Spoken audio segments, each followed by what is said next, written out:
The Polaroid collector. The first photo appeared on a Monday morning. I almost stepped on it. A white square on my doormat, face down, the distinctive border of a Polaroid photograph. I picked it up, curious, and turned it over. It was me, asleep in my bed, taken from the doorway of my bedroom, looking in. My first thought was that it was a prank. My roommate Alex had moved out 2 weeks ago, and I'd been living alone since. Maybe this was his idea of a joke. But Alex had returned his keys, and the photo was too clear, too deliberate. The angle was wrong for a phone propped up somewhere. This was taken by someone standing in my bedroom doorway while I slept. I checked every lock in my apartment. All secure. No signs of forced entry. No windows left open. I looked at the photo again. My bedroom looked exactly as it had last night. Same clothes draped over the chair. Same glass of water on the nightstand. Same position I vaguely remembered falling asleep in. I called the police. They sent an officer who took a report and told me to install better locks. Probably an ex-girlfriend, he said, not even trying to hide his boredom. Or some creep with a key from the previous tenant. Change your locks. Get a security camera. Call us if it happens again. I changed the locks that afternoon, installed a chain, bought a doorbell camera and a motion sensor camera for inside the apartment. Checked every window lock twice. That night I barely slept. Every sound made me jump. Every creak of the building settling sounded like footsteps. I kept my phone next to my pillow, finger on the emergency call button. Tuesday morning, there was another photo on my doormat. Me, asleep. Same angle. Taken last night. But this time, I checked the security footage immediately. The doorbell camera showed nothing. No one approached my door. The interior camera I'd set up in the living room showed nothing either. Just empty rooms and darkness. I looked at the Polaroid again. In the background, barely visible on my dresser, I could see the lens of my new security camera. Its little red recording light glowing. Whoever took this photo did it while being recorded. I scrubbed through the footage frame by frame. Nothing. At 3:47 a.m., there was a slight glitch, maybe a full second of static, then the feed continued normally. That was it. The photo was impossible, but it existed. I was holding it. Wednesday morning, another photo. Thursday, another. Friday, another. Always the same. Me sleeping. Taken from my bedroom doorway. Always around 3:47 a.m., based on the timestamps from my glitching camera. I stopped sleeping in my bedroom, started sleeping on the couch with all the lights on and a knife under the cushions. Didn't matter. Saturday's photo showed me on the couch, knife visible beneath my hand. Sunday morning, there was a note with the photo. Plain white paper, typed in courier font. Never destroy the pictures. Do not show them to anyone. Burn the ones where your eyes are open. Never keep them inside your home. When you see yourself letting someone in, it's already too late. I read it 3 times. My hands were shaking so badly the paper rattled. I looked at the photo from that morning. My eyes were closed. I was asleep on the couch, mouth slightly open, one arm hanging off the edge. I gathered all the photos from the past week, 7 Polaroids, 7 nights. Spread them on my kitchen counter. In all of them, my eyes were closed. Burn the ones where your eyes are open. Why would my eyes be open? If I was asleep, they'd be closed. Unless I wasn't asleep in some of them. I stared at the photos, looking for any sign I was awake. But they all looked the same. Me, unconscious, vulnerable. Never keep them inside your home.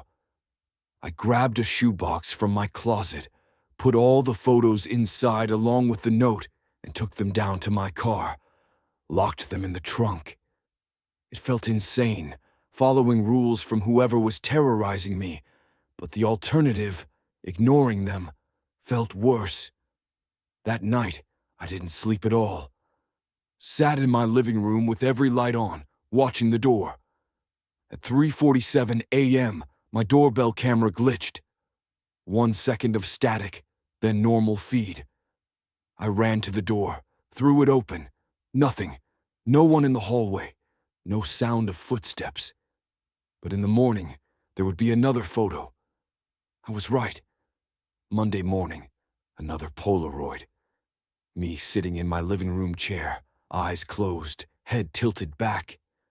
The timestamp would be 3:47 a.m. But I hadn't been asleep. I'd been watching the door. My heart stopped. I looked closer at the photo. My eyes were definitely closed. But I'd been awake. I was certain. I'd been staring at the door when the camera glitched. So why did I look asleep? I went to my trunk, got the shoebox, looked through all the photos again. Really looked this time. In Wednesday's photo, my hand was in a slightly different position than I remembered. In Friday's photo, I was wearing a shirt I didn't own. In Sunday's photo, there was a glass of water on the coffee table. I never drink water before bed. It makes me wake up to use the bathroom. These photos weren't just of me sleeping. They were of something else. Tuesday's photo showed me on the couch again, eyes closed. But this time there was something in the background, something I'd missed before. In the hallway behind the couch, barely visible in the darkness, there was a shape, tall, human-sized, standing motionless.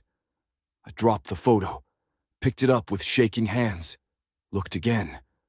Yes, definitely a figure, watching me from the hallway while I slept, or while something that looked like me slept. Never destroy the pictures. I wanted to burn them all, tear them to pieces, pretend this wasn't happening.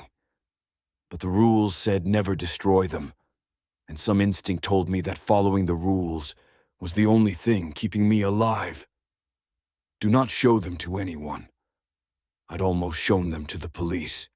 Almost brought them to my sister when I'd met her for coffee. Something always stopped me. A feeling, a certainty that showing them would make everything worse. Burn the ones where your eyes are open. I checked every photo again. All had my eyes closed, every single one. But the note implied there would be photos where my eyes were open. Eventually, Wednesday's photo showed me in bed. My bed, despite the fact that I'd been sleeping in my car for the past 2 nights, too afraid to stay in the apartment. I stared at the photo. I hadn't been in my bed, hadn't even been in the apartment. I'd been parked 3 blocks away in a grocery store parking lot. But the photo showed me there, in my bedroom, in my bed, eyes closed. The figure in the hallway was clearer now, closer to the camera. I could almost make out features. Almost. Thursday. I stayed with my sister. Didn't tell her why. Made up an excuse about my apartment building doing fumigation. Friday morning, I went back to my apartment to grab clothes. There was a photo on my doormat, me, in my sister's guest room, in the bed where I'd slept. Eyes closed. Someone had been in her house. I called her immediately. Check all your locks. Check Emma's room. Is everything okay? What? Yeah, everything's fine. Why? Just check. Please. She humored me. Checked the whole house. Nothing missing. No signs of anyone breaking in. Emma, her 6-year-old daughter, was fine, watching cartoons in her pajamas. You're freaking me out, my sister said. What's going on? Do not show them to anyone. Nothing. Just paranoid. Sorry. I looked at the photo from her house. The figure was visible again, standing in the doorway of the guest room. But clearer now. I could see it was wearing clothes, dark clothes, a hood maybe. And I could see its hand, resting on the door frame. Long fingers. Too long. Saturday's photo was different. I was standing in my apartment, facing the camera.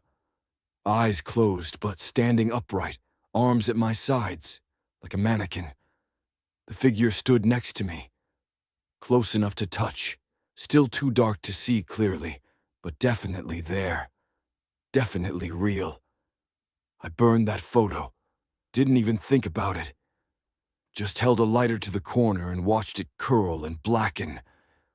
The rules said to burn ones where my eyes were open, but something about that photo was wrong. Dangerous. The ashes fell into my sink. I washed them down the drain. Sunday. No photo appeared. I waited all morning. Checked the doormat a dozen times. Nothing. Relief flooded through me. Maybe burning the photo had worked. Maybe I'd ended whatever this was. Monday morning. 2 photos. The first showed me in my apartment, sitting on the floor, back against the wall. Eyes open. Wide open. Staring directly at the camera. I grabbed a lighter immediately. Burned it. The second photo showed my sister's house, the living room. Emma playing with dolls on the floor. And standing behind her, perfectly clear now, was the figure. No hood, no darkness, just a person. Wearing my face. I drove to my sister's house going 20 over the limit. Called her cell. No answer. Called the house phone. No answer. I was still 10 minutes away when my phone buzzed. A text from an unknown number. An image file. I shouldn't have opened it while driving. Should have waited. But I couldn't stop myself. It was a Polaroid, freshly taken based on the lighting. Emma sitting on her living room floor, the thing with my face kneeling next to her. Emma was smiling, showing it one of her dolls. My phone rang. Unknown number. I answered. Stop. A voice. My voice. Exactly my voice. Turn around. What did you do to her? Nothing yet. She thinks I'm you. She's happy to see your aunt. Get away from her. I will. When you come home. That's not my home. Your apartment. Come home. We need to talk. Let me talk to my sister first. She's not here. She went to the store. Left Emma with me. With you. She trusts you. My hands were shaking so hard I nearly dropped the phone. I pulled over. What do you want? Come home. Alone. Don't call anyone. Don't tell anyone. If you do, Emma's last photo will be very different from the others. The line went dead. I sat in my car trying to think I could call the police. But it would take time to explain, time to convince them, time they might not believe me. And that thing was with Emma right now. I turned around, headed back to my apartment. The door was unlocked when I arrived. I pushed it open slowly. Come in, my voice called from inside. I stepped into my apartment. It was dark, curtains drawn, the only light coming from the hallway. I saw myself standing in the living room. Same height, same build, same face. But something was wrong with the eyes. They didn't blink enough, didn't move quite right. Sit down, it said. Where's Emma? Safe. At home. I left right after you turned around. Your sister came back. Everything's fine. What are you? It smiled. My smile. I'm you. Or I will be. That's how this works. I don't understand. The photos. You've been looking at them wrong. They're not pictures of you sleeping. They're pictures of me learning. Learning how you sleep, how you move, how you exist. I felt sick. Why?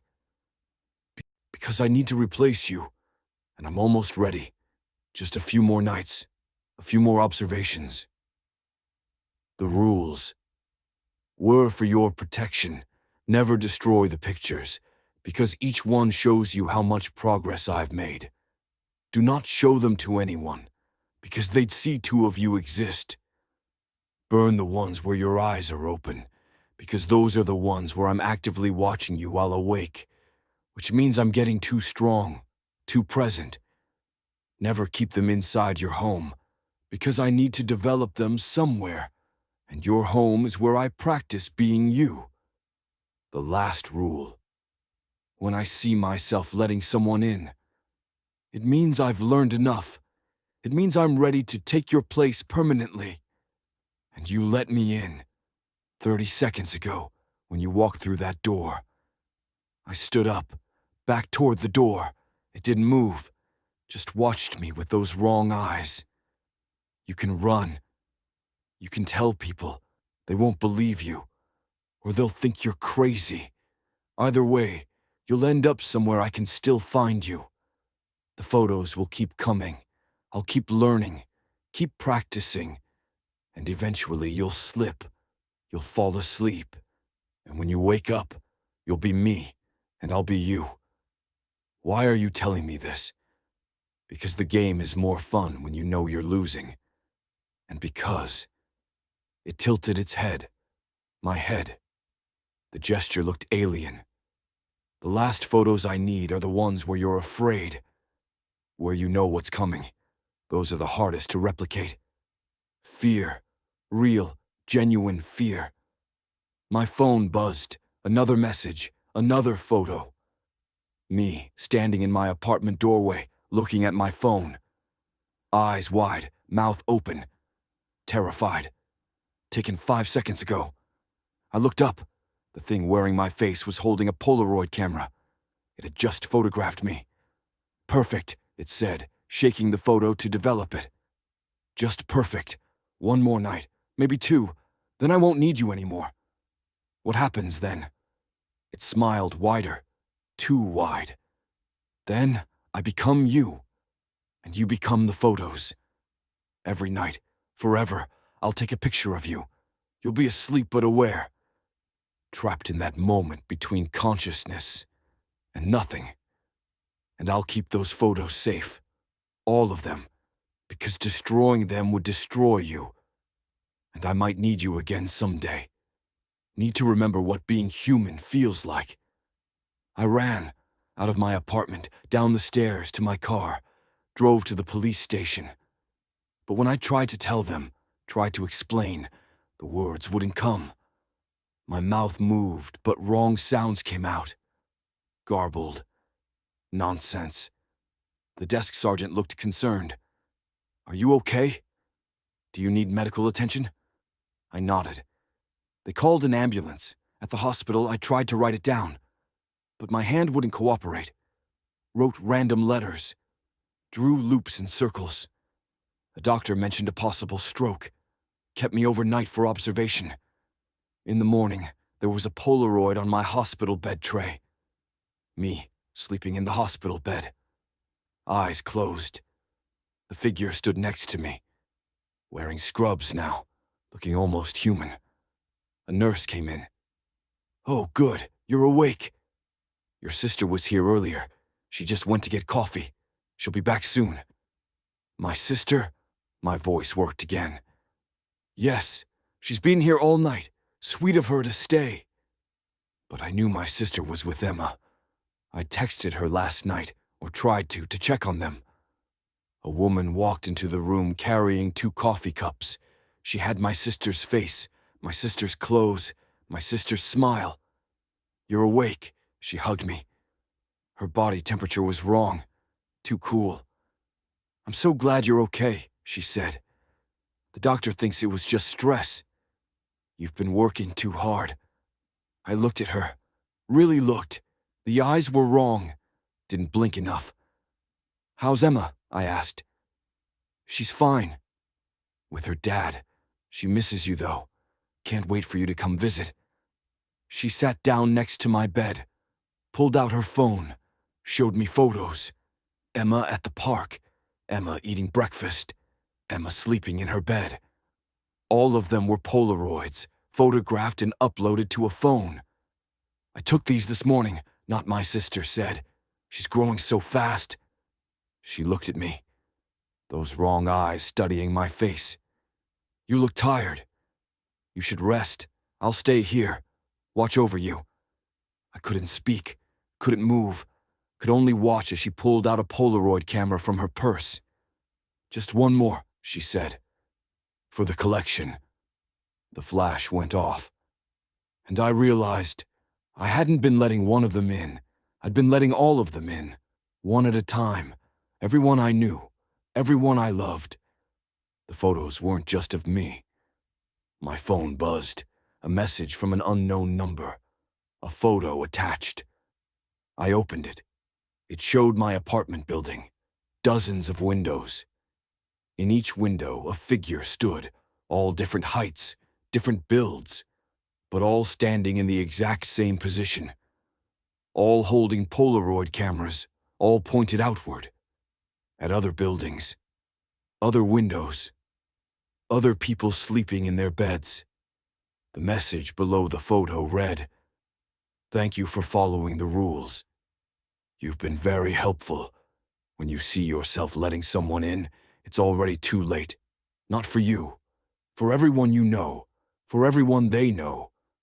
The collection grows, one photo at a time, one person at a time, one perfect replacement at a time. We've been doing this for a very long time, long before Polaroids. We just got better at it. Sweet dreams." The nurse came back in, checked my vitals. Her eyes didn't blink enough either. "Everything looks good," she said. "We'll have you out of here by tomorrow, back to your normal life." She smiled, my smile, everyone's smile. Not my sister patted my hand. "I should go check on Emma. I'll be back tonight." She left. The nurse left.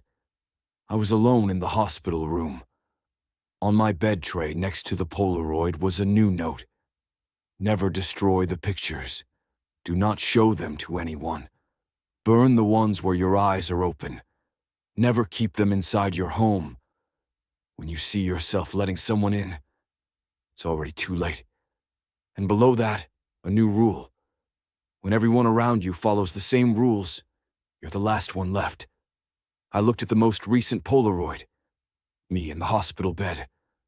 Eyes open, staring at the camera. Terrified. I should burn it. But my lighter is gone, and I don't think it would matter anymore anyway. Outside my hospital room, I can hear footsteps, lots of them. All walking in perfect synchronization. All stopping outside my door. The handle is turning.